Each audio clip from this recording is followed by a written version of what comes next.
Ga labari mai fadakarwa wanda zai zama darasi da gargadi ga masu sauraro, daga ni mai gabatarwa, Ibrahim Said Ibrahim. Akwai wani matashi mai suna Saminu. Saminu matashi ne mai kaifin basira, amma yana da matsala guda ɗaya. Yana son samun kuɗi cikin gajeriyar hanya ba tare da wahala ba.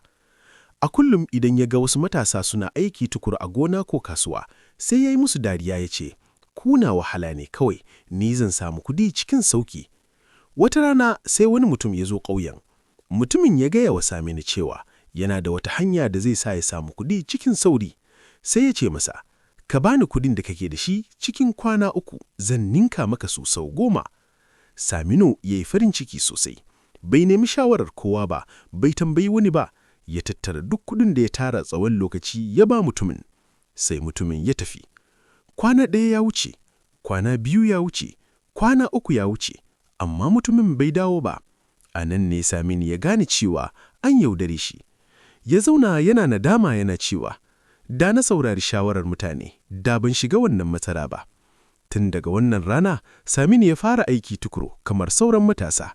Ya fahimci cewa kudin halal da aka samu da wahala ya fi kudin da ake nema ta gajeriyar hanya.